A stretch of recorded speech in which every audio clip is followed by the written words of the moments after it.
Hey everyone, and welcome to The Explainer. Today, we're taking a completely fascinating journey through the frame, tracing the incredible evolution of cartoons.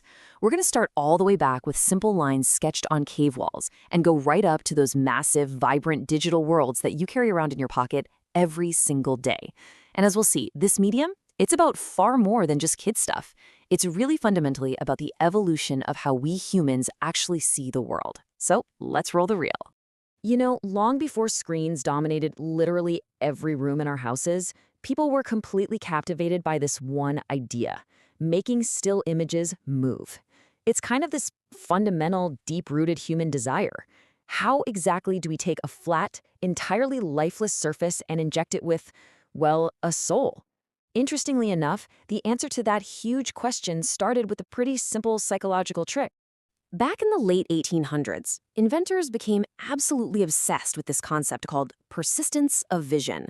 They started creating these ingenious little spinning toys, things like the thaumatrope, to essentially hack our visual perception. What they proved was that if you spin still images fast enough, your brain basically glitches. But it glitches in the best way possible. It automatically bridges the gap between those images to create smooth, continuous, fluid motion.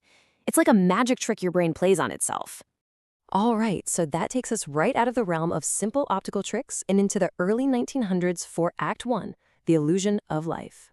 Now, the sheer momentum of early innovation here was just staggering. In 1908, a Frenchman named Émile Cohl gave the world its first true cartoon, called Phantasmagory. It was 700 individual drawings filmed one by one on a blackboard to look like a glowing negative. It was pure magic. And that paved the way directly for a newspaper illustrator named Winsor McCaw in 1914. What McKay did was totally mind-blowing for the time. He didn't just make lines wiggle around. He created a dinosaur named Gertie, who felt genuinely, truly alive. McKay would actually stand up there on a live stage with a real whip and a real apple, physically interacting with the animation, while Gertie ate, cried, and followed his commands. Animation wasn't just a parlor trick anymore. It had become actual character acting. Moving right along, we push past the booming 1920s silent era, and audio suddenly crashes the party in Act 2, the Golden Age and the Nouse. Picture this. It's 1928, and a young Walt Disney takes a massive make-or-break gamble. He decides to synchronize sound with a little animated short called Steamboat Willie. And when Mickey Mouse appeared, he wasn't just walking. His movements perfectly, seamlessly matched the squeaks and whistles on the audio track. That synchronization was a total game changer. It completely transformed how audiences emotionally connected with characters. And because of that huge success, Disney took an even wilder leap in 1937 with Snow White. The industry ruthlessly mocked it. They literally called it Disney's folly, fully convinced that watching an 80-minute drawing would physically hurt people's eyes. Well, they were entirely wrong. At the premiere, grown adults were weeping at the ending.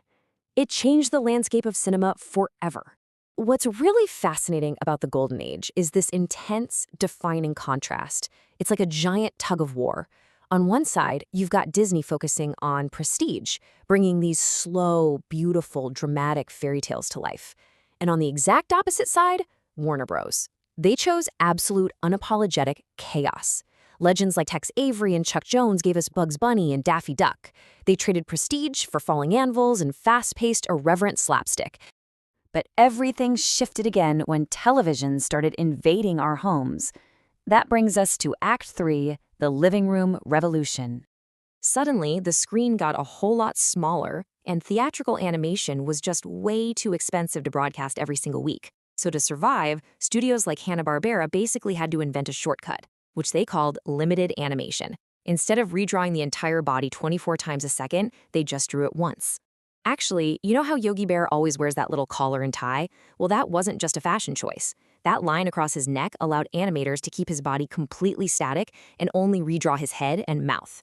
It was a brilliant, incredibly cheap trick that birthed the whole era of Saturday morning TV. Now, while America was prioritizing cheap, fast volume for those Saturday mornings, Japan was over there sparking a completely different kind of television revolution. In 1963, Osamu Tezuka's Astro Boy hit the airwaves, officially birthing the anime industry. They had to save money too, sure, But instead of focusing just on slapstick comedy, they pushed for cinematic camera angles, incredibly mature plots, and highly stylized art that would eventually go on to conquer the entire globe. Jumping ahead to the 1990s, cartoons truly grew up. The Simpsons completely shattered that lingering kids-only stigma, proving beyond a doubt that adults were a massive, eager audience for primetime animation. Meanwhile, Disney experienced this massive renaissance, reclaiming the movie theaters with sweeping, gorgeous, hand-drawn epics like The Lion King and Aladdin. And then came the absolute most abrupt technological pivot in the medium's history. Welcome to Act 4, the digital frontier. If there is literally just 1 year you remember from this entire explainer, make it 1995. This single year marks the release of a film from a little company called Pixar, and they altered the entire landscape pretty much overnight. Enter Toy Story. It was the first fully computer-animated feature film, and it completely shattered all the old limits. Fun fact, there's a very specific reason they chose to make a movie about toys. Early CGI was fantastic at rendering smooth, shiny plastic, but it was absolutely terrible at doing human hair or skin. Regardless, this new technology opened up entirely new worlds. We're talking dynamic lighting, incredibly realistic textures, and sweeping 3D camera moves that traditional hand drawing just couldn't touch. Which brings us to today. We live in a truly hybrid world now. Massive blockbusters like Into the Spider-Verse are blending classic 2D comic aesthetics with high-tech 3D rendering. But honestly, perhaps the biggest shift is that the barrier to entry is just gone. Today, anyone with a tablet can be a creator. Independent animators are hopping on YouTube and TikTok and reaching millions entirely on their own, literally doing in their bedrooms what used to require a massive studio.